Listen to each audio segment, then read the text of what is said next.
중개사무소의 운영과 관련해서 첫 번째 테마 고용인에 대해서 공부하셨고요. 이제 105페이지에 보시면 2절 업무의 범위라고 되어 있죠. 우리 공인중개사법의 업무의 범위와 관련해서는 세 가지 테마가 있어요. 첫 번째, 중개 대상물의 범위이고요.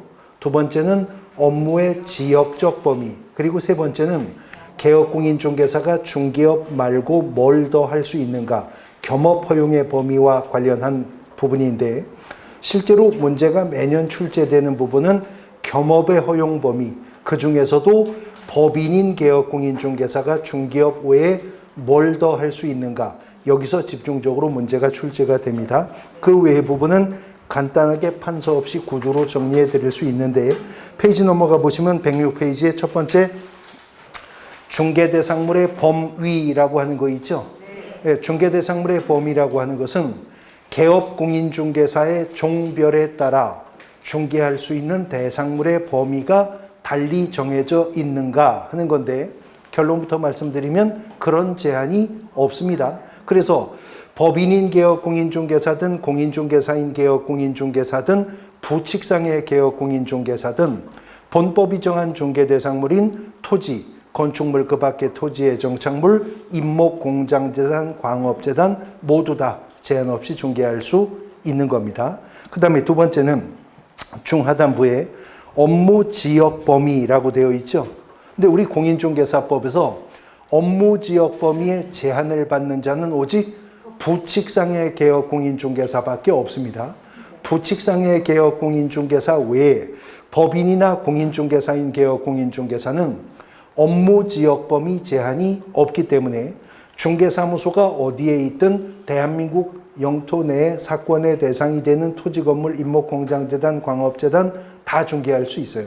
그러나 부칙상의 개업공인중개사만큼은 업무지역 범위의 제한을 받아서 자기가 중개사무소를 두고 있는 지역을 관할하는 시도, 공인중개사법에서 시도라고 말하면 특별시, 광역시, 도, 특별자치도 말하는 거죠. 부칙상의 개업공인중개사는 자기가 사무소를 두고 있는 지역을 관할하는 시도 안에 있는 중개대상물만 중개할 수 있는 것이 원칙이다라고 하는 겁니다. 자, 원칙이라는 말은 예외에 있다는 말이죠. 부칙상의 개업공인중개사는 자기가 중개사무소를 두고 있는 지역을 관할하는 시도 안에 있는 물건만 중개할 수 있는데, 이제 뒤에서 또 보실 건데, 부칙상의 개업공인중개사가요, 부동산 거래 정보망이라고 하는 거에 가입을 하고 정보망을 통해서 검색할 수 있는 물건만큼은 사무소 소재지 시도 외에 있는 물건도 예외적으로 중개할 수 있다. 그러나 그렇지 않은 물건은 사무소 소재지 시도 내에 있는 물건만 중개할 수 있습니다. 자, 그러면 우리가 지난주에 등록관청 공부하셨죠? 근데 지금 막 업무지역 범위를 공부하셨으니까 이제 비교해서 답변하실 수 있는데, 부칙상의 개업공인중개사는 등록관청 관할구역의 범위와 그 업무지역의 범위가 같다. OX?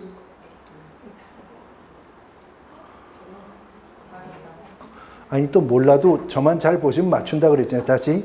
등록관청 관할구역 범위와 업무지역 범위가 같다. 등록관청 관할구역 범위와 업무지역 범위가 같다. 아니, 같으면 이렇게 했지 이렇게 하겠어요? 네, 다르죠. 자, 등록관청은 사무소 소재지 시군 구가 등록관청이었죠. 근데 업무지역은 사무소 소재지 시도가 업무지역이니까 등록관청 관할구역 범위보다는 업무지역 범위가 넓다는 걸 알 수 있죠. 자, 강남구에 중개사무소가 있는 개업공인중개사인데 부칙상의 개업공인중개사예요. 등록관청 관할구역은 어디예요? 강남구예요. 근데 업무지역의 범위는 서울특별시가 업무지역의 범위가 되는 거죠. 그러니까 강남구에 중개사무소가 있는 부칙상의 개업공인중개사가 종로구에 있는 아파트 물건을 중개했으면 등록관청 관할구역 외죠. 그러나 업무지역 범위는 범위 안에 속하는 것이니까 적법하게 중개할 수 있다. 그러나 법인이나 공인중개사인 개업 공인중개사는 업무 지역에 제한이 없다는 겁니다. 업무 지역 범위를 위반하면 업무 정지 처분의 대상이 됩니다. 그런데 질문. 법인이나 공인중개사인 개업 공인중개사가 업무 지역 범위를 위반할 수 있어요? 하려면 할 수 있어요? 법인이나 공인중개사인 개업 공인중개사도 업무 지역 범위를 위반할 수 있냐고요? 할 수 없어요. 제한을 해야 위반을 하잖아요. 제가 가보진 않았는데요. 독일에는 아우토반이라는 고속도로가 있대요. 거기는 속도 제한이라는 게 또 없다고 합니다. 아우토반에서 속도 위반으로 걸릴 수 있나요? 속도 제한을 둬야 속도 위반을 하죠. 180으로 달려도 속도 제한이 없는데 위반할 수가 없는 거죠.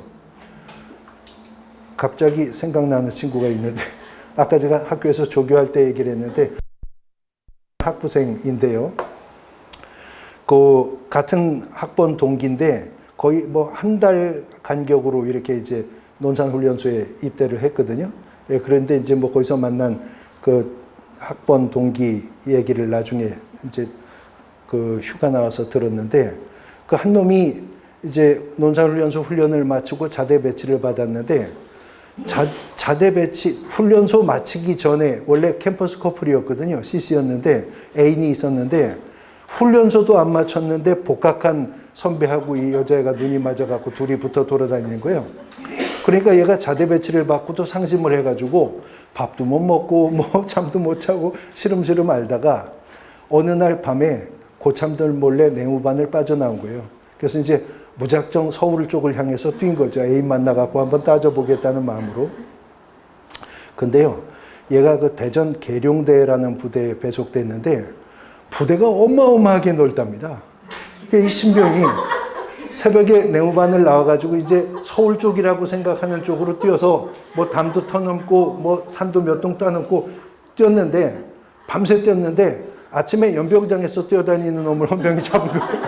그래가지고 데려왔는데 이제 그 군 헌병대에서 조사를 하는데 탈영인가요?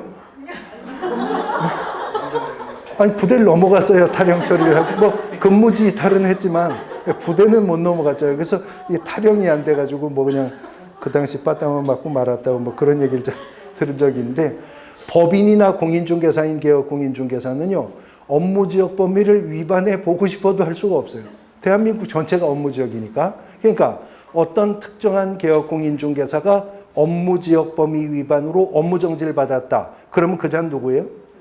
부칙상의 개업 공인중개사입니다. 그자만 업무 지역의 범위를 제한받고 있기 때문에 그렇습니다. 이제 페이지 넘어가시면 108페이지에 겸업 범위라고 하는 말이 나오죠.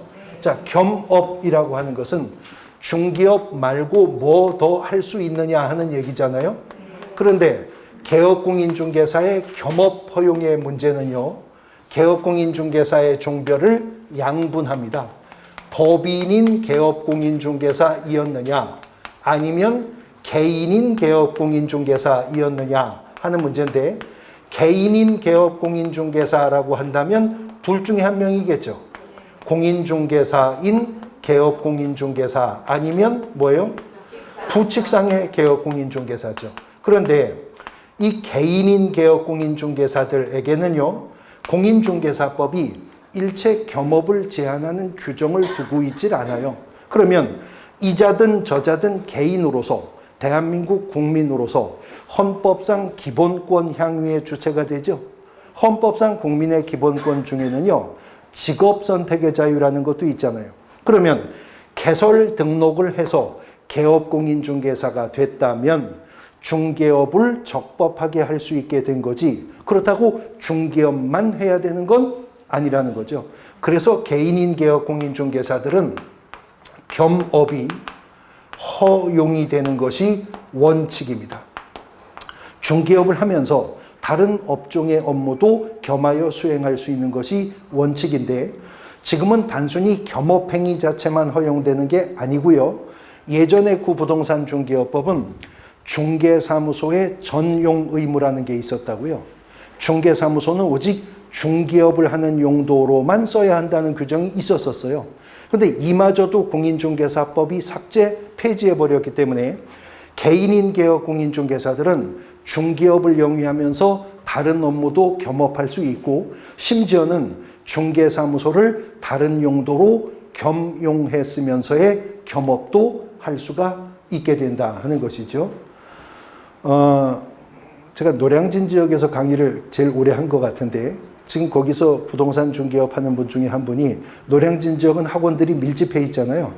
그래서 벌써 한 십수년 거의 넘은 것 같은데 그 시계 귀금속방 하던 분이 있거든요. 근데 바로 자기가 시계 귀금속방 하는 그 상가 건물 바로 앞에 제가 강의하는 학원이 있었어요. 그러니까 틈틈이 와서 강의 듣고 하셔서 합격을 하셨다고요.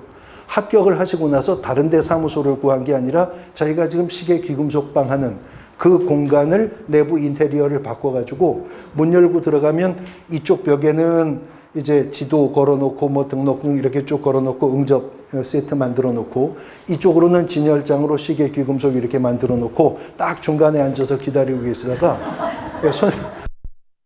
방 보러 왔는데 그럼 일로 와서 앉으십시오. 시계 하나 보러 왔는데 그럼 일로 오십시오. 이렇게 한다고요.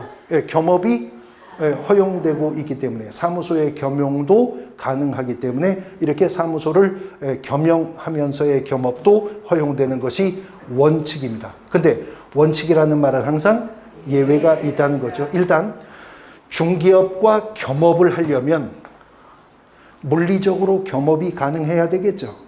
그러면 공인중개사인 개업 공인중개사가 동원, 참치, 원양, 어선, 선단 선언할 수 있어요? 망망대해에서 무슨 중개를 하겠어요? 물리적으로 겸업이 가능해야죠. 또 물리적으로는 겸업이 가능하다 하더라도 이 법이나 저 법이나 그 법에 의한 제한이 있으면 겸업할 수가 없는데 당장 오늘 배우셨거든요.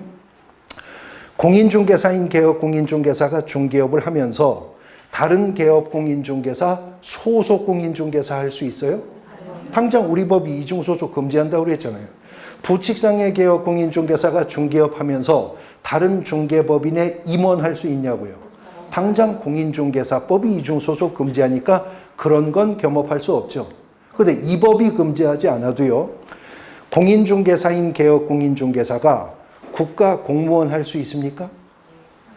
군인, 경찰관, 소방관 할 수 있나요? 없죠. 근데 이건 공인중개사법이 못하도록 해서가 아니라 그 법이, 저 법이 관련 업종의 겸업을 금하는 규정이 있기 때문에 겸업할 수 없는 겁니다. 그렇지만 않으면 개인인 개업 공인중개사들은 폭넓게 겸업할 수 있는 게 원칙입니다. 그런데 법인인 개업 공인중개사는 얘기가 전혀 달라지는데 우리가 법인인 개업 공인중개사가 되려면 확보했어야 할 5가지 등록의 기준을 공부했었죠, 지난주에. 첫 번째가 자본금 5천만 원 이상의 상법상 회사이거나 아니면 협동조합기본법에 속하는 협동조합이어야 한다 그랬죠. 그 다음에 나온 말이 뭐였었냐면 공인중개사법 제14조에 규정되어 있는 업무만 수행할 목적으로 설립된 법인이었어야 한다 그랬습니다.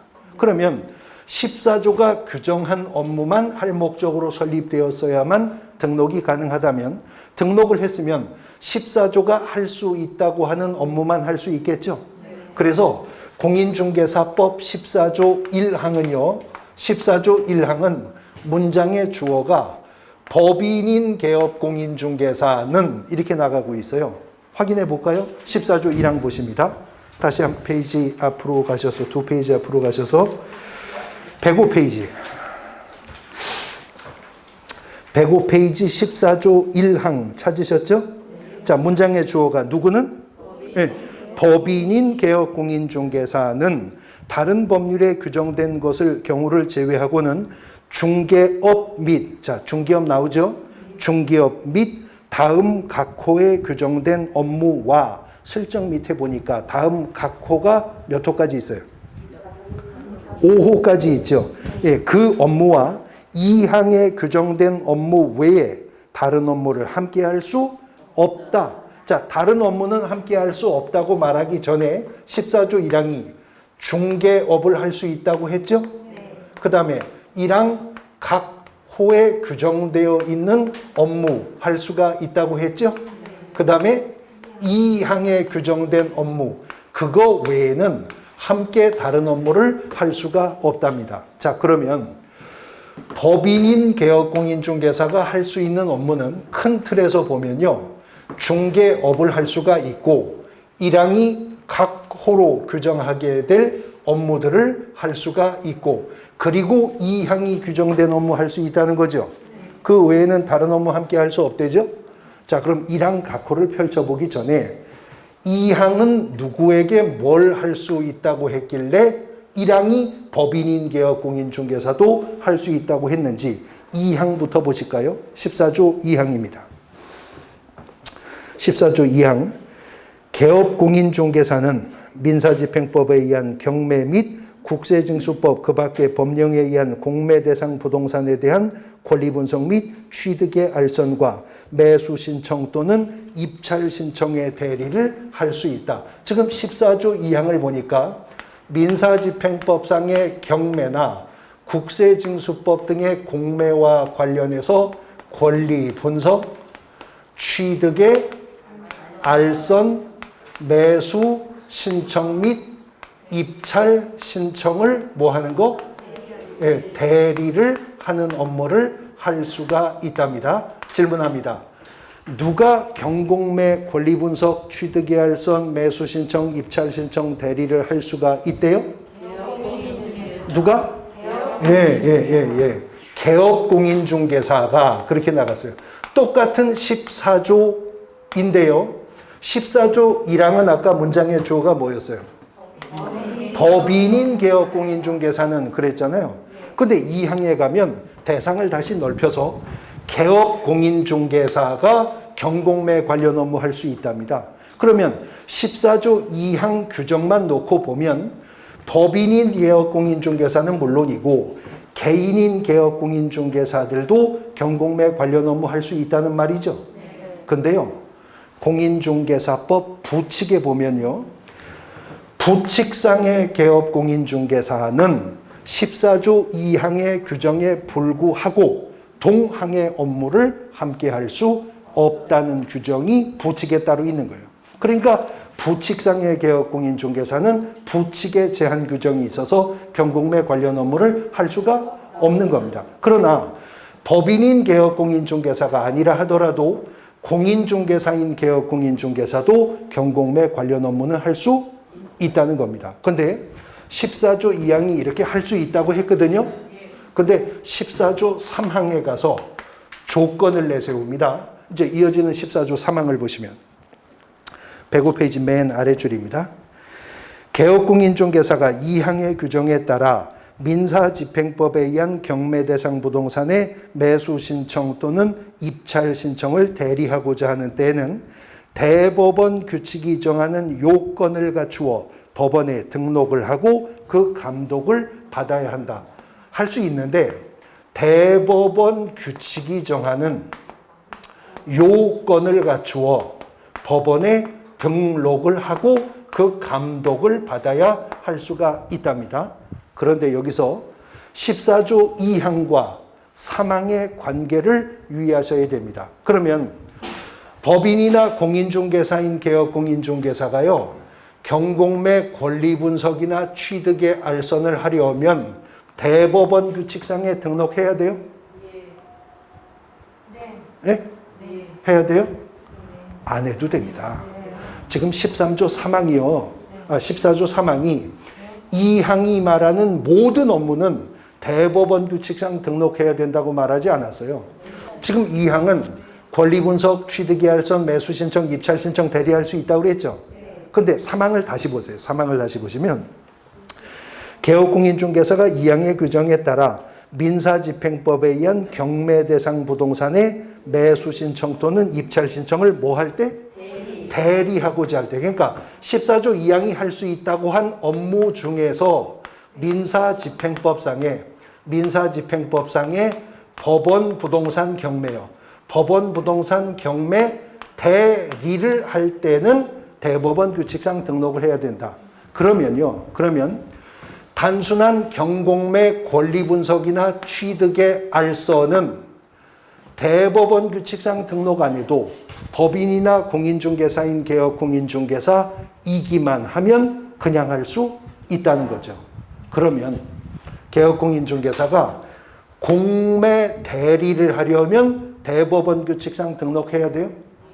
안 해도 돼요? 안 해도 돼요. 공매 대리도 그냥 할 수 있어요. 공매 대리도. 근데 무슨 대리? 경매 대리요. 네, 법원 경매. 경매 대리만큼은 개업공인중개사가 대법원 규칙상 등록을 해야 할 수 있고, 만일 대법원 규칙상에 등록을 했다면 이제 이자가 변호사나 법무사 자격증 없어도 개업공인중개사로서 법원 경매 대리까지도 할 수가 있다, 그 말입니다. 자, 이 사망의 관계 보셨죠? 자, 다시 1항으로 돌아오면 1항은 조문의 주어가 누구였죠? 법인인 개업공인중개사는 중개업과 2항에 허용된 경공매 관련 업무 외에는 1항이 각호로 허용해 준 업무만 할 수 있죠. 근데 다시 질문, 14조 1항이 몇 호까지 있어요? 5. 하필이면 5호. 시험은 5지선다형으로 출제가 되는데. 그러니까 매년 이게 출제가 돼요. 매년. 자, 그래서 각호 순서대로 펼쳐보면 첫 번째는 상업용 건축물, 상가죠. 상업용 건축물이나 주택에 대한 임대 관리 등의 부동산 뭐요? 예, 관리 대행, 부동산 관리 대행하는 업무를 할 수가 있다라는 겁니다. 그런데 여기 지금 임대라고 하는 표현이 나왔죠. 그래서 출제위원이 자주 묻는 것이, 그러면 법인인 개업공인중개사가 부동산 임대업을 겸업할 수 있는가 하는 걸 묻는 게 출제되거든요. 근데 14조 1항 1호는 임대 관리 등의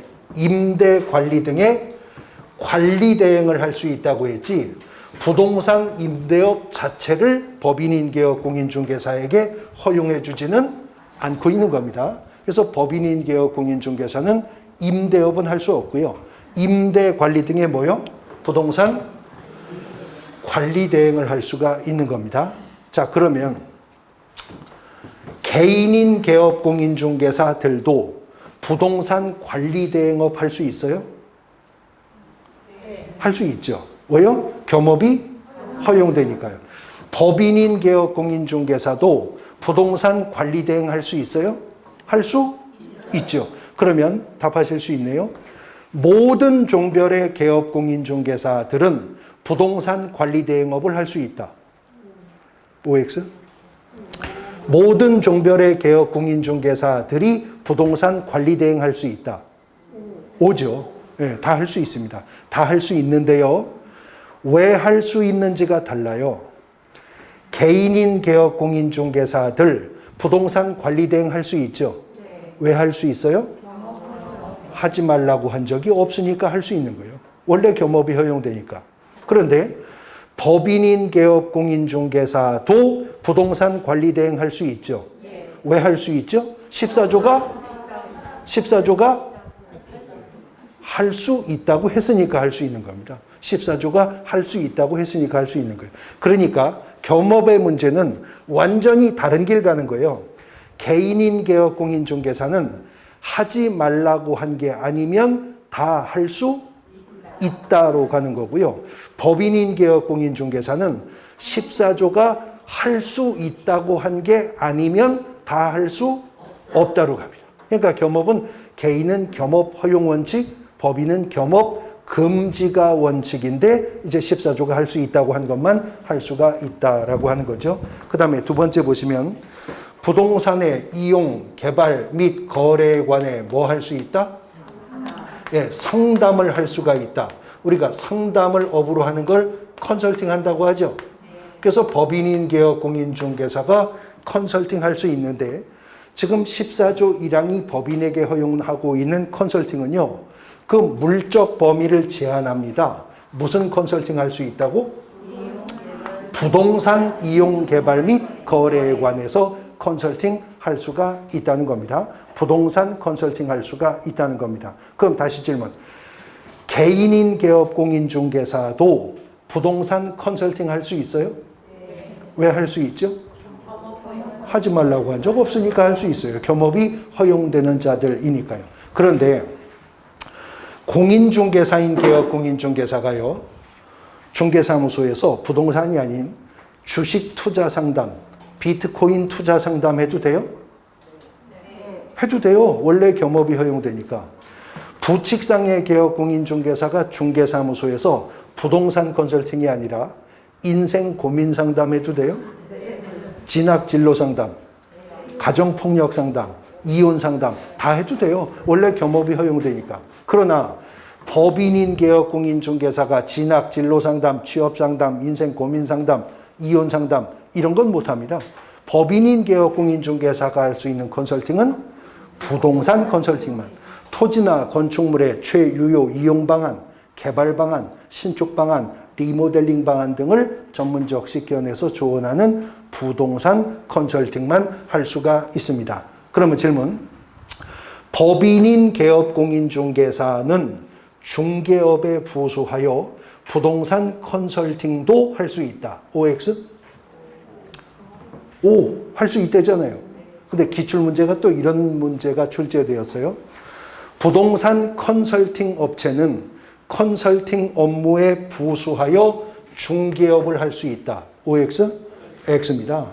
부동산 컨설팅 업체가 컨설팅하면서 중개업하면 그건 뭐예요? 오늘 배우셨는데 무등록 중개업자예요. 그러니까 법인인 개업공인중개사가 중개업하면서 부동산 컨설팅은 할 수 있지만 거꾸로 부동산 컨설팅 회사가 컨설팅하면서 중개업하면 무등록 중개업한 것으로 처벌이 되는 겁니다. 그 다음에 세 번째 보시면 누구를 대상으로? 예, 개업공인중개사를 대상으로 중개업에 관한 경영기법이나 경영정보를 제공하는 업무를 법인인 개업공인중개사가 할 수가 있다는데요. 우리가 이 경영기법, 경영정보 제공하는 걸 프랜차이즈 한다고 그러잖아요. 예, 프랜차이즈 업무를 할 수가 있다는 거거든요. 자, 그런데 컨설팅 업무는 물적인 범위를 제한하고 있었죠. 무슨 컨설팅? 부동산 컨설팅 할 수 있다고 그랬어요. 근데 프랜차이즈 업무는 그 인적 적용 대상의 범위를 제한하고 있네요. 누구를 대상으로? 예, 개업공인중개사를 대상으로만 경영기법, 경영정보 제공하는 프랜차이즈 업무를 할 수가 있다는 겁니다. 그러면 법인인 개업공인중개사가 부칙상의 개업공인중개사를 대상으로 경영기법, 경영정보 제공할 수 있어요? 있죠. 그 사람도 개업공인중개사이거든요. 그런데 소속 공인중개사가 공인중개사예요? 아니라고요? 공인중개사예요. 공인중개사지만 오늘 방금 전 시간에 배웠는데 고용인에 불과하지 개업공인중개사는 아니죠. 그러니까 법인인 개업공인중개사가 소속 공인중개사를 대상으로는 경영기법, 경영정보 제공할 수 없는 겁니다. 대상을 누구로? 개업공인중개사를 대상으로 해야 됩니다. 자, 그러면 법인인 개업공인중개사가 법인인 개업공인중개사를 대상으로 경영기법, 경영정보 제공할 수 있다. OX? 법인인 개업공인중개사가 법인인 개업공인중개사를 대상으로 경영기법, 경영정보 제공할 수 있다. O입니다. 아니 여기 개업공인중개사를 대상으로 하면 된다고 그랬지 개인인 개업공인중개사를 대상으로 안 그랬잖아요. 그러니까 대형 중개법인이 군소중개법인을 대상으로 경영기법, 경영정보 제공할 수 있죠. 하여튼 대상이 누구면 되니까 개업공인중개사면 되니까요. 근데 지금 제가 질문했었던 말을 시험 문제 지문으로 법인인 개업공인중개사가 법인인 개업공인중개사를 대상으로는 경영정보 제공할 수 없다. 이렇게 질문이 나오면 제가 한 번도 그렇게 할 수 있다고 말한 적도 없는데 왠지 그런 거 같은 느낌이 확 와요.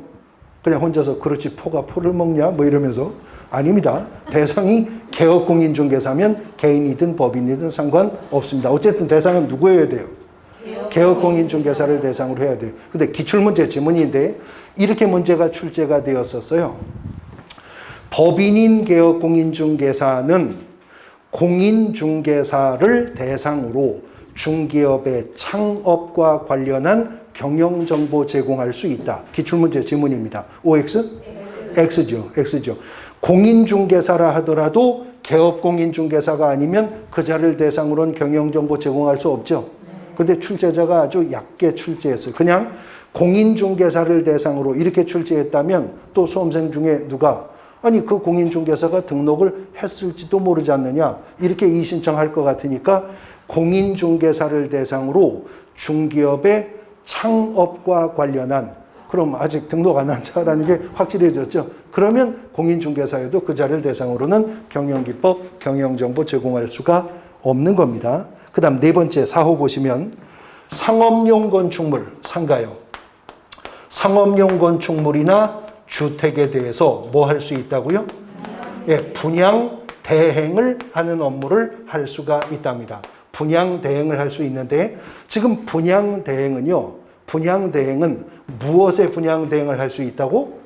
상업용 건축물이나 주택을 상업용 건축물이나 주택을 분양 대행할 수가 있다라고 하는 겁니다. 상업용 건축물이나 주택을 분양 대행할 수가 있다. 그런데 상업용 건축물이면요. 이게 건축물 분양에 관한 법률상 분양 신고의 대상이 되는 상가냐 아니냐 불문합니다. 주택이면 이것이 주택법상 사업계획 승인 대상인 주택이냐 아니냐 여부도 불문합니다. 또 그런 상가나 주택이 입주자 모집 결과 신청자 수가 공급자 수에 미달하는 즉 미분양분이냐 아니냐 여부도 불문하고 상업용 건축물과 주택은 다 법인이 뭐 할 수 있다? 분양 대행하는 업무를 할 수가 있답니다. 그리고 이제 5호를 보시면요. 5호가 그 밖에 이렇게 끝납니다. 여운을 남기잖아요.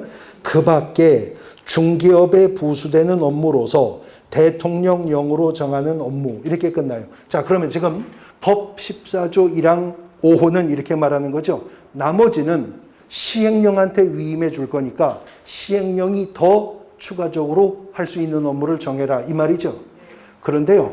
공인중개사법 시행령, 대통령령은 법 14조 1항 5호의 위임을 받아놓고 여러 가지 업무를 더 허용해 줄 수도 있는 거잖아요. 근데 아주 야박하게 딱 하나 더 허용해 줍니다.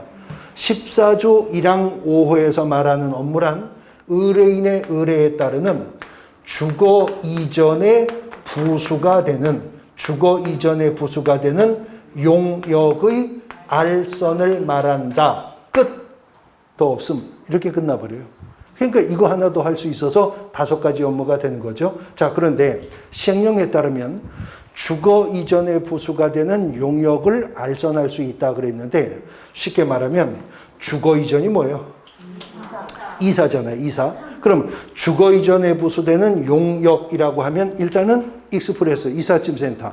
그 다음에 뭐 도배, 벽지, 장판 설치하는 거, 커튼 설치하는 거, 뭐 아니면 버티컬, 브라인드, 뭐 어닝 설치 이런 것들이 주거 이전에 부수되는 용역업이죠. 근데 그나마도요. 시행령이 주거 이전에 부수가 되는 용역업을 말함. 그랬으면요. 법인인 개업 공인중개사가 이삿짐 센터 운영할 수 있었을 거예요. 도배, 벽지, 장판 설치 업체 운영할 수 있었을 거예요. 근데 시행령은 주거 이전에 부수가 되는 용역의 알선 할 수 있다고 말했거든요. 그러니까 법인인 개업 공인중개사가 이삿짐 센터를 운영할 수 있다는 게 아니고 의뢰인이 의뢰하면 이삿짐 센터 소개하는 거, 도배업체, 장판업체 연결해 주는 걸 할 수가 있다는 겁니다. 자주 시험 문제 지문에요. 법인이 할 수 있는 업무 범위를 묻는 문제 속에서 주거 이전에 부수가 되는 용역업 이렇게 해서 틀리는 지문으로 출제가 돼요. 용역을 할 수 있는 게 아니라 용역의 알선을 할 수 있는 것일 뿐이라는 겁니다. 자, 그러면 공인중개사인 개업 공인중개사가 중기업 하면서 도배업체 운영해도 돼요? 공인중개사인 개업 공인중개사가요. 부동산 중개업 하면서 도배업체 운영해도 돼요? 해도 됩니다. 원래 이들은 겸업이 허용되니까. 부칙상의 개업 공인중개사가 중개업 하면서 장판 깔러 다녀도 돼요? 도배하러 다녀도 되고요.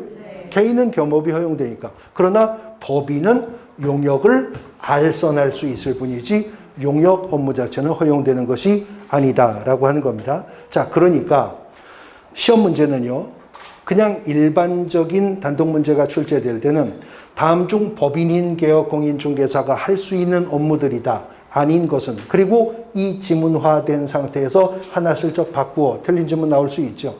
그렇게 나오기도 하고요.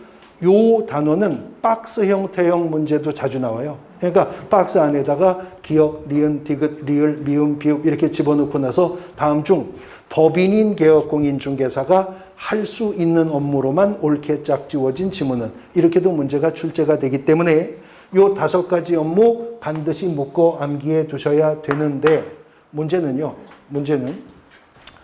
앞으로 우리가 지금 공부하는 이 과정은 이거 5월에도 할 거예요. 7월에도 할 거고요. 9월에도 할 거고, 고사장 가기 직전에 또 할 거예요. 듣고 또 듣다 보니까 안 외우고 싶어도 외워질 거거든요. 그러니까 그동안 수업 여정에서 보도 듣도 못한 업무가 딱 뜨면 정답 잡기 쉽습니다. 그러니까 예를 들어서 다음은 법인인 개업공인중개사가 할 수 있는 업무이다. 아닌 것은, 그렇게 문제가 출제가 되면서 뭐 금융업, 뭐 요식업, 뭐 운송업 이런 것들 뜨면 평소에 공부하면서 본 적이 없는 생소한 업무니까 답 잡기 쉽죠. 근데 이제 이런 내용들이 구체적 사례로 문제가 출제가 될 때 헷갈리기 쉽다는 거죠. 아까 든 예처럼 법인인 개업공인중개사가 부동산 임대업 할 수 있어요? 못한다고 그랬죠. 임대 관리 등의 관리 대행을 할 수 있다고 그랬지, 부동산 임대업은 허용되지 않은 겁니다. 허용되지 않은 거라고요. 그럼 칠판 잘 보고 대답하세요. 법인인 개업공인중개사가 개업공인중개사가 아닌 일반인을 대상으로 부동산 컨설팅 해도 돼요? 뭘 안 돼요? 되죠. 부동산 컨설팅 할 수 있다고 그랬잖아요. 개업공인중개사를 대상으로 할 수 있는 건 프랜차이즈업이지, 컨설팅은, 아니 당연히 그럼 일반인을 대상으로 컨설팅을 하지 전문가를 앉혀놓고 무슨 상담을 해요. 개업공인중개사를 대상으로 한다는 건 컨설팅이 아니고 프랜차이즈업이라는 겁니다. 그러니까 칠판 잘 보고 대답하시라고 그랬잖아요. 다시 질문합니다. 법인인 개업공인중개사가 상업용 건축물이나 주택이 아닌 농지나 공장 건물 컨설팅 해도 돼요? 왜 안 돼요? 공장 건물이든 농지든 다 부동산인데 왜 안 돼요? 부동산이면 다 컨설팅 할 수 있는 거잖아요. 그런데 법인인 개업공인중개사가 공장 건물 분양 대행할 수 있나요? 없죠. 컨설팅은 부동산이기만 하면 되죠. 그게 상가든 주택이든 공장이든 농지든 임야든. 그런데 분양 대행은 부동산 중에서도 무엇만? 상업용 건축물과 주택만 분양 대행할 수가 있습니다. 법인인 개업공인중개사가 이 사업체 운영해도 돼요? 안 된다고요. 이 사업체를 알선할 수 있지 운영할 수 있는 것은 안 된다 하는 겁니다. 법인인 개업공인중개사에게 허용된 업무를 보셨는데, 자 그러면 법인인 개업공인중개사가 주택 분양 대행할 수 있어요? 할 수 있어요. 할 수 있어요. 그것도 중개업입니까? 그것도 중개업이냐고요. 자, 법인인 개업공인중개사가 주택 분양 대행할 수 있죠. 이것도 중개업인가요? 아니에요. 중개업이 아니고, 그럼 중개업이 아닌 뭐예요? 분양 대행업이에요. 분양 대행업. 중개업이 아니고. 다시 질문. 법인인 개업공인중개사가 상가 관리 대행할 수 있습니까? 상가 관리 대행 할 수 있죠. 그럼 그것도 중개업인가요? 아니에요. 그럼 중개업이 아닌 뭐예요? 관리 대행업이지 중개업이 아니에요. 그러니까 이런 업무는 중개업의 일부라는 게 아니라 중개업 외에 겸하여 할 수 있는 다른 업무들인 거예요. 중개업이 아닌 거예요. 그러니까 이건 중개업이 아니라는 점 유의하셔야 돼요. 이런 건 중개업이 아니기 때문에 법인인 개업공인중개사가요. 법인인 개업공인중개사가 상가 관리 대행을 하면요. 관리 대행료 받을 거 아니에요. 법인인 개업공인중개사가 주택 분양 대행하면 분양대행료 받을 거잖아요. 그러면 관리대행료는 얼마를 받을 수 있고 분양대행료는 얼마를 받을 수 있느냐? 얼마든 받을 수 있다는 거죠. 이건 중개업이 아니기 때문에. 중개업을 할 때 의뢰인에게 보수는 공인중개사법의 요율 한도액에 적용을 받아 법정 보수만 복비로 받을 수 있어요. 근데 이런 건 중개업이 아니기 때문에 이것과 관련해서 받는 관리대행료, 분양대행료, 컨설팅료 이런 것들은 중개업이 아니기 때문에 공인중개사법의 요율 한도액에 제한을 받지 않는다. 그러면 사적자치 원칙이 적용되니까 합의한 금액 얼마든지 받을 수가 있는 거죠. 그러니까 이게 중개업이 아니라는 것도 개념 세워두고 계셔야 됩니다. 법인인 개업 공인중개사가 중개업과 1항 각호가 허용해준 업무와 2항에서 허용한 업무 외의 업무는 일체할 수 없죠. 하면 상대적 등록 취소사유입니다. 등록관청은 등록을 취소할 수가 있게 된다 하는 것이죠. 업무 범위에 대해서 보셨고 이제 3절로 넘어가면 중개사무소입니다. 중개사무소의 운용과 관련해서 가장 많은 문제가 출제되는 테마 중에 하나가 이제 또 중개사무소인데요. 일단은 중개사무소의 개념부터 3월 과정에서는 명확하게 세워두고 계셔야 될 겁니다. 자, 그 사무소의 개념부터 우리가 재정립을 해보는데 우리 공인중개사법의 용어의 정의에 6개 용어가 있었죠. 근데 그 중에 중개사무소라 함은 이런 용어의 정의가 있었어요? 없었습니다. 그러면 개업 공인중개사에 대한 용어의 정의는 있었나요? 있었죠. 근데 개업 공인중개사 뭐라고 용어의 정의가 되었었냐면 개업 공인중개사라 함은 이 법에 의한 그 다음에 뭐요? 예, 중개사무소의 개설 등록을 한 자를 말한다. 이렇게 정의가 되어 있었죠. 등록을 한 자 그랬기 때문에 등록은 궁극적으로는 대인적인 처분이다라는 말씀 드렸어요. 일신전속적이고 그런데 사무소의 개설 등록을 한 자였어요. 사무소를 확보했어야 그자가 등록받을 수 있게 될 것임은 이미 용어의 정의에서 언급, 암시, 예고하고 있었잖아요. 그래서 우리가 지난주 첫 시간에 보니까 공인중개사와 법인만 등록할 수 있었죠. 그런데 공인중개사가 등록하려면 확보할 2가지, 법인이 등록받으려면 확보할 5가지 등록의 기준 중에 공통적으로 있었던 것 중 하나가 사무소를 확보해야 된다. 근데 어떤 사무소? 건축물 대장에 기재된 공간으로 사무소를 확보했어야 한다라는 게 있었습니다. 우리가 이렇게 이미 앞에서 중개사무소에 대해서 부분 지역적으로 봐왔거든요. 근데 오히려 그게 화근이에요. 그게. 이게 장님이 코끼리 만지듯이 지금 중개사무소를 더듬더듬 보고 왔기 때문에 중개사무소의 개념을 잘못 이해하시기가 쉬운데요. 그러면 공인중개사법이 말하는 중개사무소는 건축물 대장에 기재된 공간으로서 그 사무소 소재지 관할 시장군수구청장으로부터 등록을 받은 곳, 그게 중개사무소라는 거냐? 아니요. 그거는 적법한 중개사무소가 그렇다는 겁니다. 적법한 중개사무소가 그런 것이고, 일단 공인중개사법이 중개사무소냐 아니냐 여부를 판단할 때는 실질적 객관적 개념으로 판단해서 중개활동의 중심이 되거나 근거가 되는 장소라면 그 공간은 공인중개사법이 중개사무소로 보는 거예요. 등록을 했느냐 안 했느냐 불문하고요. 등록의 기준을 갖추었느냐 안 했느냐 불문하고 그냥 중개활동의 중심이나 근거가 되는 장소라면 공인중개사법은 실질적이고 객관적으로 그 공간을 중개사무소로 판단한다는 겁니다. 자, 왜 이렇게 판단해야 되는지를 이제 설명할 건데, 중개사무소란 중개활동의 중심이나 근거가 되는 장소가 중개사무소라고 말씀드렸죠? 그럼 이 말은 누가 했느냐? 제가 했습니다. 예, 뭐 공인중개사법에 그런 말이 있는 거 아니고 그런 판례가 있는 게 아니고 제가 그냥 한 말인데 그럼 어디에 기대어서 이 말을 하느냐? 우리 공인중개사법은 사무소가 소재지의 기준이 될 거라고 하는 말씀 드렸죠? 그런데 민법에서는 기준이 되는 장소가 필요하면 어디를 기준으로 한다? 민법은? 지난주에 대답하셨어요? 주소를 기준으로 한다고 했잖아요.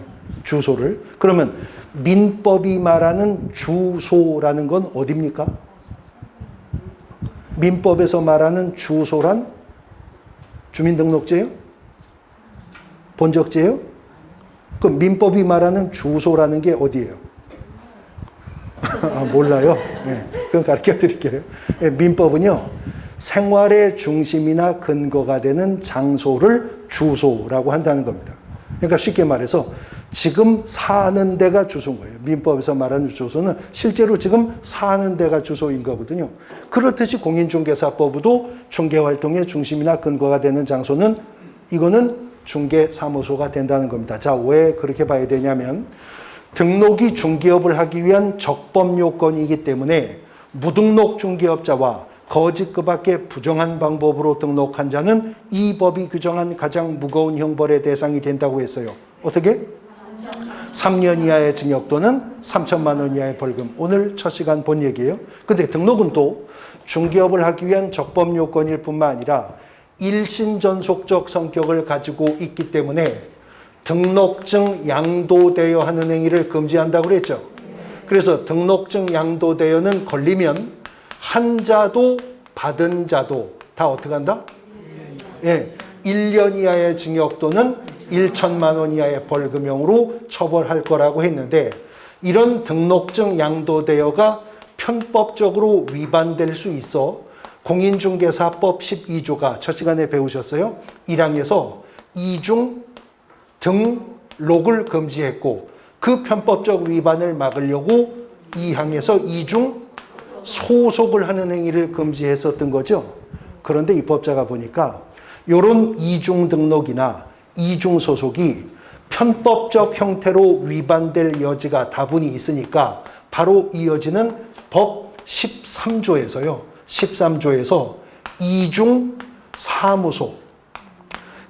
사무소를 설치를 금지하는 규정을 바로 이어지는 13조 1항이 주는 거거든요. 그 13조 1항을 확인합니다. 13조 1항 112페이지 13조 1항 보셨어요? 예, 개업공인중개사는 그 등록관청의 관할구역 안에 중개사무소를 2대, 1개의 중개사무소만 둘 수 있다라고 규정되어 있죠. 자, 그런데 다시 13조 1항을 보고 계세요. 보고 계시면서 제가 관련된 구중개업법 규정을 읊어볼 테니까 귀로는 구법 규정을 들으시면서 눈으로는 현행법 조문을 보시면서 비교해서 어떤 차이가 있는지 보시죠. 원래는 여기 예전에 이렇게 규정되어 있었어요. 아니, 저를 보시면 안 되고 눈으로는 13조 1항을 보시면서 귀로만 들으셔야 비교가 되실 거 아니에요? 자, 들어보십시오. 예전에 이렇게 되었어요. 개업공인중개사는 그 등록관청 관할구역 안에 중개사무소를 2대, 2개 이상의 중개사무소를 둘 수 없다라고 규정되어 있었다고요. 바뀌었어요? 아, 표현이 바뀌었죠. 그래서 내용도 바뀌었냐고요. 자, 예전에는 2개 이상의 중개사무소를 둘 수 없다라고 규정되어 있던 걸 개정하면서 1개의 중개사무소만 둘 수 있다라고 개정했어요. 표현은 바뀌었죠. 그래서 내용도 바뀌었어요? 자, 보십시오. 2개 이상의 중개사무소를 둘 수 없다면 2개도 안 된다는 거죠. 그러면 하나만 둬야 된다는 거잖아요. 아, 그럼 그렇게 말을 하지. 왜 2개 이상을 둘 수 없다 이렇게 말을 베베 꽈가지고 부정문으로 만들어서 조문 읽는 국민들이 헷갈리게 만드느냐. 그래서 법 개정을 할 때는 요즘 국어학자도 들어간다 그래요. 예, 그래서 이제 가급적 부정문은 긍정문으로 이렇게 순화하는 작업이 있어요. 그래서 지금 개정된 거예요. 그러니까 지금 무슨 말씀을 드리려고 그러냐면 옛날에도 이중중개사무소 설치는 금지되고 있었었다 그 말이죠? 네. 표현만 바뀌었죠. 근데 보십시오. 아까 든 예를 들게요. 공인중개사가 동대문구에서 개설 등록하고 중개업을 하면서 서대문구에 가서도 또 개설 등록을 했어요. 그럼 이자 뭐 했어요? 이중 등록했어요. 12조 1항 위반했죠? 그러면 동대문구에서 개설 등록한 개업공인중개사가 중개업을 하면서 서대문구 중개사무소에 소속 공인중개사로도 출퇴근을 하고 있어요. 지금 뭐 하고 있어요? 네, 그건 이중 소속. 그건 12조 2항이죠?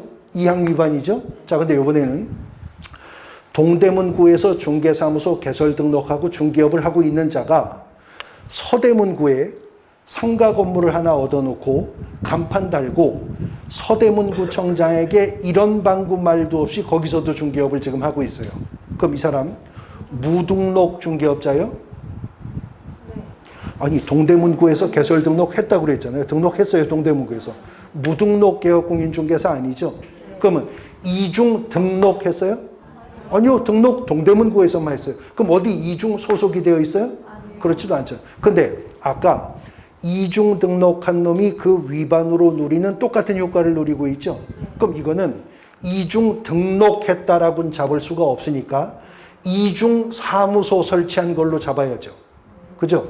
그런데 이걸 이중 중개사무소를 설치했다고 잡으려면 서대문구에 있는 그 공간도 중개사무소로 셨어야 이중 사무소가 될 거 아니에요.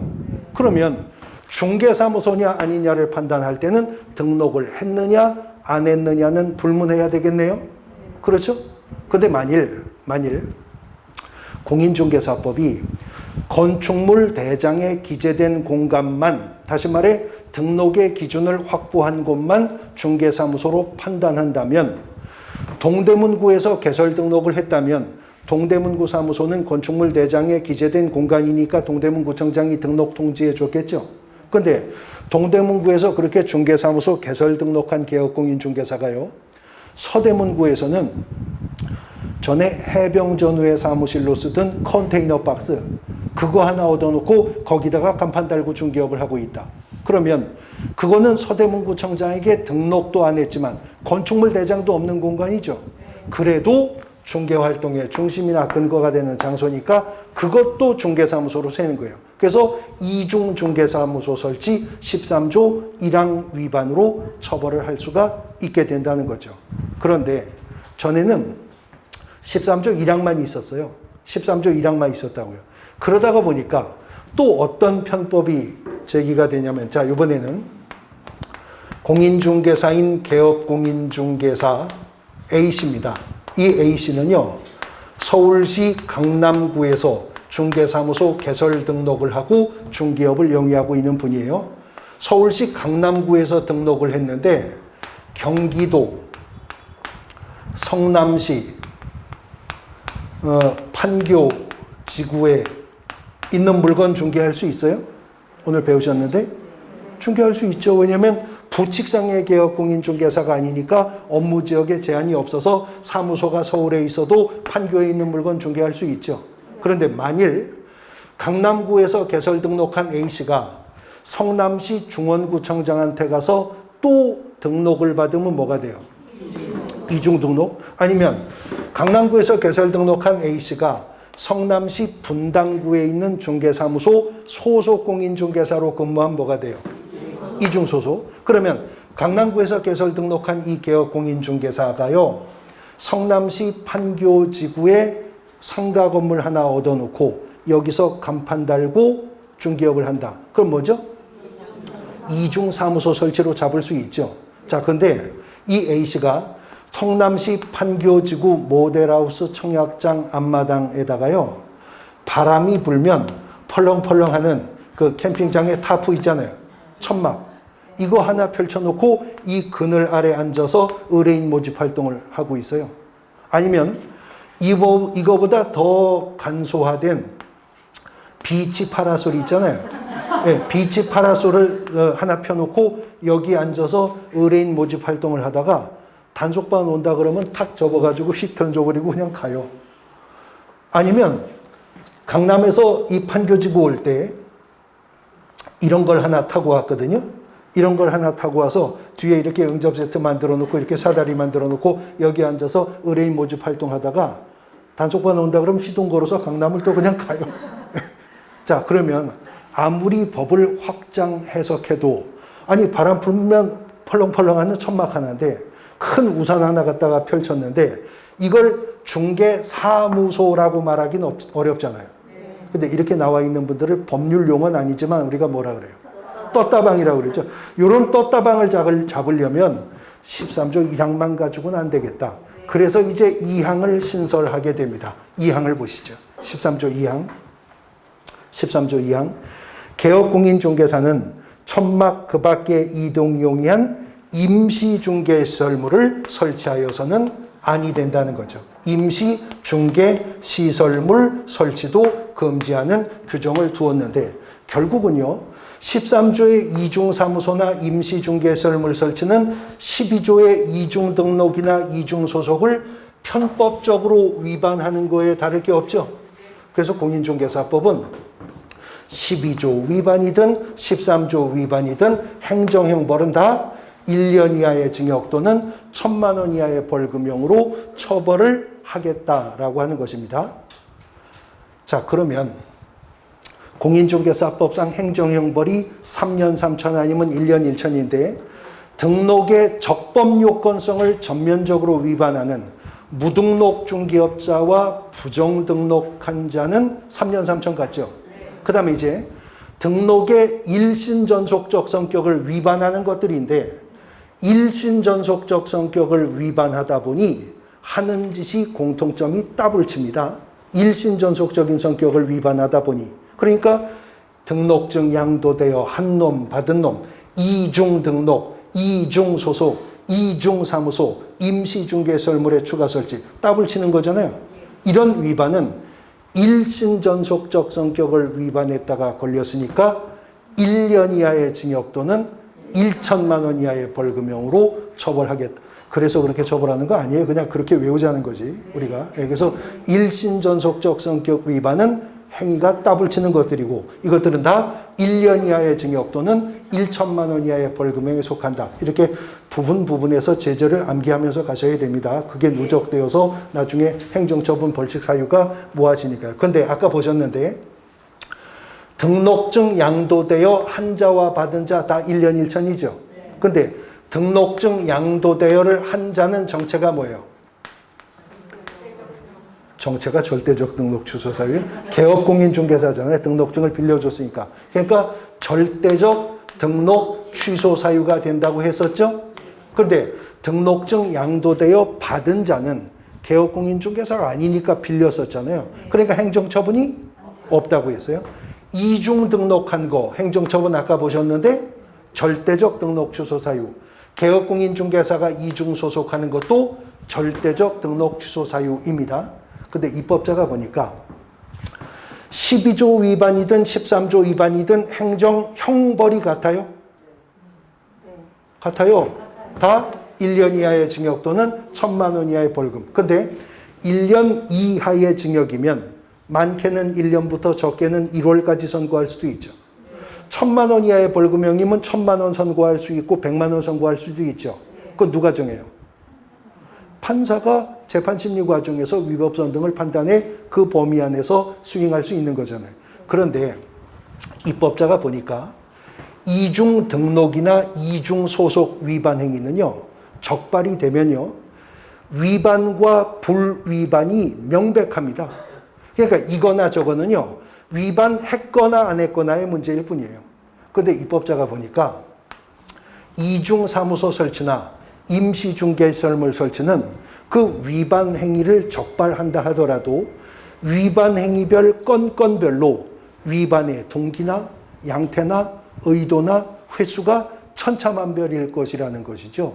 그러니까 그 위반의 위법성의 경중에 따라 행정청이 재량권을 가지고 등록 취소 여부를 판단하여 결정할 수 있도록 한다. 그래서 상대적 등록 취소 사유에다가 규정을 두었다. 다시 말해 이제 문장으로 표현하면 이중 등록이나 이중 소속한 개업공인중개사는 등록관청이 등록을 취소하여야 하여야 한다라고 표현되어야 하고, 이중사무소를 설치했거나 임시중개소를 설치했다면 등록관청은 등록을 취소할 수 있다. 요거는 상대적 등록 취소 사유에 속하게 된다라고 하는 것입니다. 자, 왜냐하면 개업공인중개사가요, 개업공인중개사가 중개사무소 외에 별도로 비치 파라솔을 설치해도 돼요? 돼요? 안 돼요? 될 수도 있고 안 될 수도 있어요. 여름철에 해변에 가서 뜨거워서 좀 폈어요. 안 돼요? 캠핑장 가가지고 햇볕을 막으려고 좀 폈어요. 안 돼요? 되잖아요. 무슨 의도로 설치했느냐에 따라 틀리죠. 그러면 공인중개사인 개업공인중개사가 중개 업무를 영위할 목적으로 중개사무소 외에 비치 파라솔을 설치해도 돼요? 그건 안 되는 거죠. 하면 임시중개소를 설치죠. 근데요, 비치 파라솔을 중개활동을 할 목적으로 폈는데요, 아직 꽂진 않았어요. 그냥 피기만 했어요. 아니면 꽂았다가 잠깐 뺐어요. 아니면 몇 날 며칠을 그냥 터잡고에서 하다가 걸렸어요. 천차만별일 수 있잖아요. 그러니까 상대적 등록 취소 사유에 있다. 자, 그럼 이제 칠판 보고 대답하실 수 있어요? 이중 등록과 이중 사무소 설치는 공인중개사법상 동일한 행정 형벌 사유이다. OX? 오죠. 이중 등록이든 이중 사무소든 동일하게 1년 1천 동일한 행정 형벌이죠. 그러면 다시 칠판 보시면서 이중 등록 위반과 이중 사무소 설치 행위는 본법상 동일한 행정 처분의 대상이다.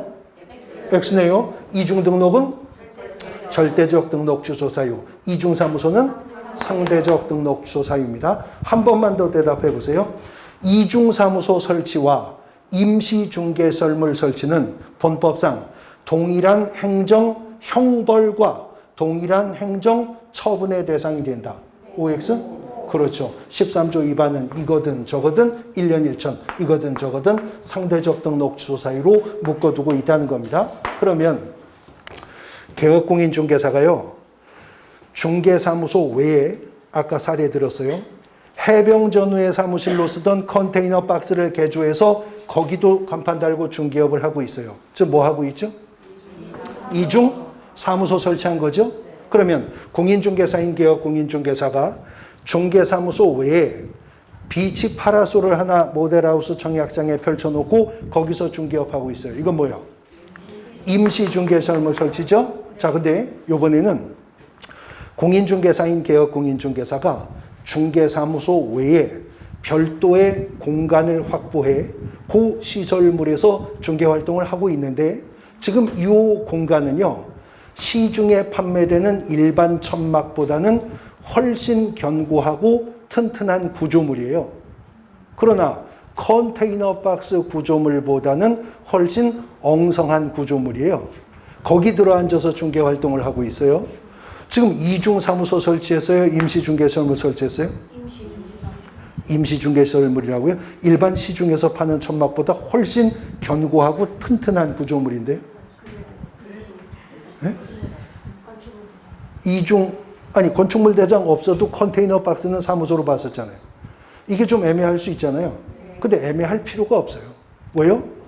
행정형벌도 같고 행정처분도 같잖아요. 이거나 저거나. 그러니까 그런 공간을 확보하고 중개활동을 하는 자에게 단속반이 당신 이중사무소 설치하셔서 공인중개사법 13조 1항을 위반하셨습니다. 형사고발되어서 1년 이하의 징역 또는 1,000만 원 이하의 벌금형에 해당되실 수 있고, 등록관청인 우리가 조사해서 등록 취소될 수도 있습니다. 그랬더니 이분이 뻘떡 일어나서 기둥뿌리를 잡고 이렇게 흔들면서 이게 이렇게 흔들리는데 이게 무슨 사무소예요 이게? 그러면 공무원이 할 말이 있죠. 알았어. 그러면 임시중개설물 설치한 걸로 잡을게요. 그렇게 잡아도 똑같은 형벌, 그렇게 잡아도 똑같은 행정처분의 대상이 되니까 구분의 실익은 있을 수가 없다는 거죠. 그런데 12조가 금지하는 이중등록과 이중소속은 예외도 없이 금지입니다. 무조건 금지예요. 12조 이중등록, 이중소속은. 근데 이 금지행위 위반의 편법을 막으려고 13조를 만들어 그랬죠. 그래서 이중사무소도 금지하고 심지어는 천막 그 밖에 이동이 용이한 임시중개설물도 금지한다고 그랬잖아요. 그런데 13조 이제 3항으로 가면요. 13조 3항이 112페이지. 13조 3항. 찾으셨죠? 조문이 어떻게 나가냐면 1항에도 불구하고 이렇게 나가요. 1항이 뭐라 그랬는데? 사무소 하나만 둬야 된다고. 근데 1항에도 불구하고 자 누구는? 법인인 개업공인중개사는 대통령령이 정하는 기준과 절차에 따라 등록관청에 신고하고 그 관할구역 외의 지역에 뭐를? 분사무소를 둘 수 있다. 13조 1항이 이중사무소 설치할 수 없다. 2항이 임시중개설물 설치할 수 없다고 말하면서 13조 3항이 1항의 규정에 불구하고 누구는? 법인인 개업공인중개사는 뭘 가질 수 있다고? 분사무소를 가질 수가 있답니다. 그래서 이 분사무소라고 하는 것은 이중사무소 설치 금지의 유일한 예외인데 13조 3항이 문장의 주어를 누구를 삼았죠? 법인인 개업공인중개사가 그렇대요. 그러면 공인중개사인 개업공인중개사나 부칙상의 개업공인중개사는 이중사무소 설치 금지에도 예외가 없다는 거죠. 무조건 개인인 개업공인중개사는 사무소 하나밖에 못 갖는다. 그러나 누구라면? 법인인 개업공인중개사는 예외적으로 뭘 가질 수 있다? 분사무소를 가질 수 있다. 자, 그러면 듣고 대답하십시오. 등록은 일신전속적이므로 이중 등록은 금지되는 것이 원칙이나 법인은 분사무소를 확보할 수 있다는 점에서 그 예외가 인정된다. 다시, 등록은 일신전속적이므로 이중 등록은 금지되는 것이 원칙이나 법인은 분사무소 확보할 수 있다는 점에서 예외가 인정된다. OX? X입니다. 써놓고 여쭤보는데 이중 등록, 이중 소속은 예외도 없이 금지한다는 거잖아요. 그러니까 법인이 분사무소 가질 수 있다는 것은 이중 사무소 설치 금지의 예외지 이중 등록의 예외가 아니라고. 12조 3항에 붙어 있는 게 아니라 13조 3항에 붙어 있는 거라고. 그러니까 법인이 분사무소를 설치한다 해도 이건 이중 등록의 예외를 인정하는 게 아니라고요. 그러니까 법인인 개업공인중개사가 바로 이어지는 시간에 볼 건데 분사무소 10개 가질 수도 있어요. 그러면 법인이 분사무소 10개 가지고 있다면 등록증 몇 장 있을까요? 한 장 있습니다. 주사무소 벽에만 한 장. 그러니까 분사무소는 태생 자체가 개설, 등록하여 만드는 거 아니고 설치, 신고하여 만드는 건데 지금 13조 3항이 법인인 개업공인중개사만 분사무소 가질 수 있지만 대통령령이 정하는 기준과 절차에 따라 등록관청에 신고해야 된다고 했죠. 이제 그 구체적인 기준과 절차에 대해서 살펴볼 겁니다. 쉬었다가 보겠습니다.